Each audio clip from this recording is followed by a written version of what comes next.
An Omro World War II veteran reached a milestone today. Ervin Fay celebrated his 100th birthday. And there were hundreds of people from all across the country that helped make him smile just a bit brighter today. Fox 11's Monique Lopez shows us how. Happy birthday to you. Happy birthday to you. Who rose to be 100 when you think about it? When you get there, you think, well, what? How did they make it? When Ervin Fay woke up Thursday morning, even he was a little bit surprised. I went downstairs, he's sitting in his chair, and he's just smiling. And he said, I made it. And the surprises were just beginning for this 100-year-old veteran. You see, aside from watching Wheel of Fortune and enjoying old cars, Fay loves something many of us don't really look forward to: opening mail. If you get mail, what does that say? That you're important, you know? And he likes to read mail because it's all about him.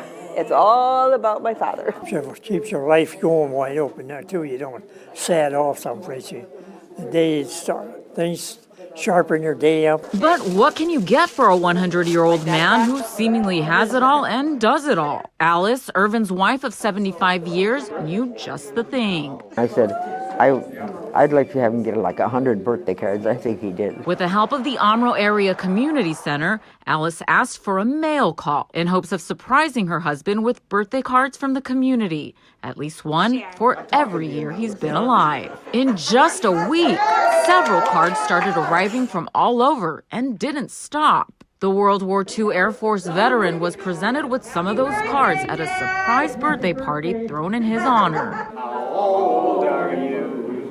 What's he saying? Happy birthday. They want to know how old you are. How old am I? 100 years. That's right. And now for the 100-year-old man who still has all his wits about him. How many years were you in the military, actually? 38 years and 10 months and 3 days. Approximately. He's toasting to another 100. There it is, right in the middle of your screen. Did you catch that bright light falling down in the sky? That is what experts call a fireball, which is a type of meteor. This video was captured by a viewer right here in northeast Wisconsin. Fox 11's Charlie Rebeski gives us a closer look at that footage.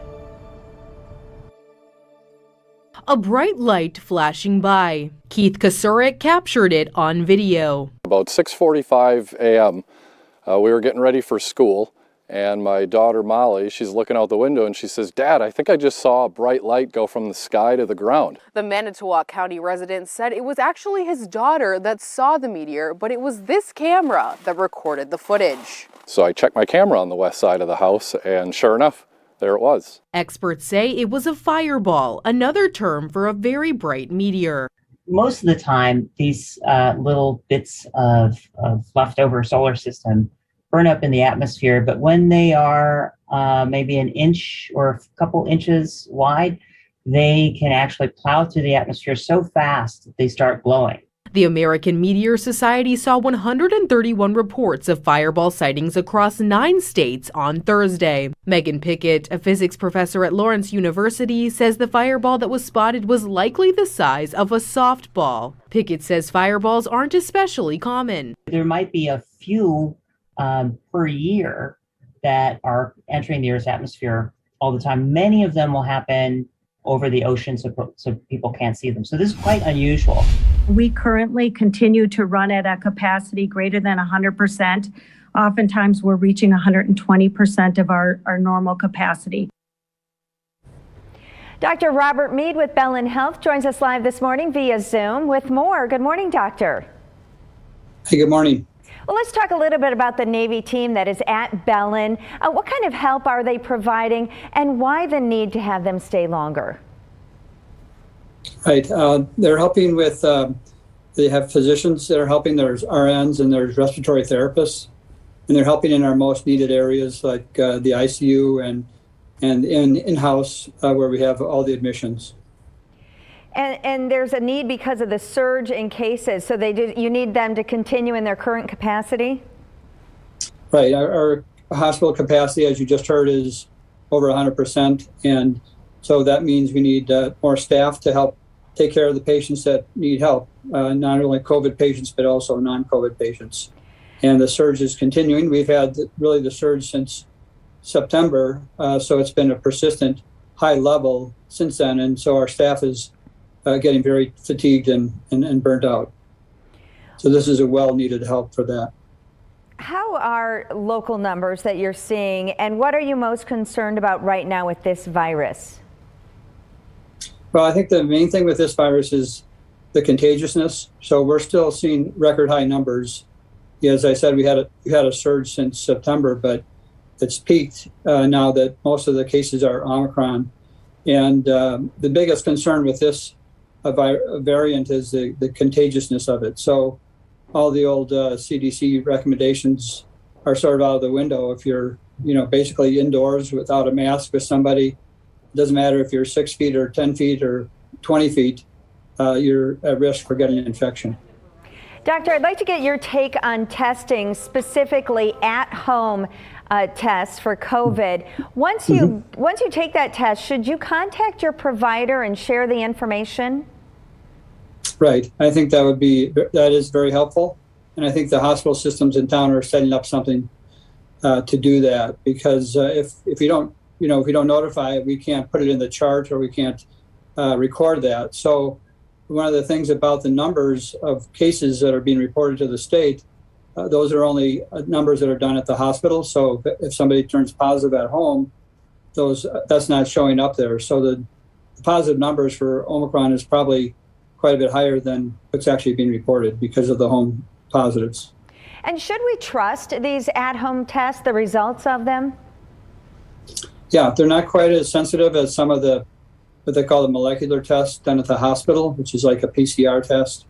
But they are very effective, and they may really tell you more practically if you're contagious or not. So I think the one way to get around the sensitivity is to test on serial days. So do every other day or every day for several days, and then it may turn positive at that time. But relying on one single test at one point in time, for if it's negative, is not that reliable, because you could turn positive like the next day, and so you'd be falsely thinking that you're not contagious. Okay, so keep up with it. And do you think that the free COVID test that the government is sending will be a game changer?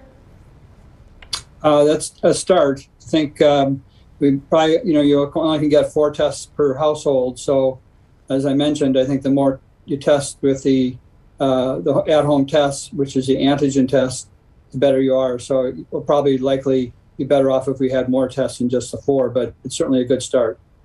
Let's talk about masks now. Do you believe there's a significant difference in cloth masks versus other ones?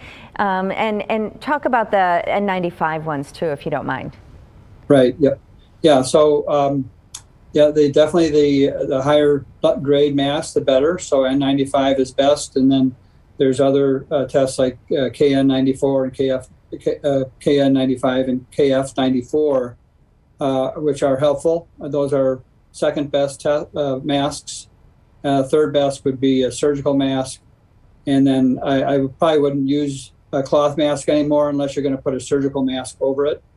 That would probably enhance the surgical mask. So the ideal thing would be to double mask, or to get a high quality N95 or KN95. So the cloth masks we're seeing people wear aren't really effective at this point? Not with Omicron. I think I would not rely on that to be helpful to prevent you from getting infected, or to prevent others from catching it from you. How many people are you seeing that have already had COVID and are getting reinfected? Is it happening after, let's say, 90 days? Yes. For the most part, 90 days. We do see some that come in before then. We are seeing a lot with Omicron. We're seeing a lot of reinfections, and which we didn't see a lot before.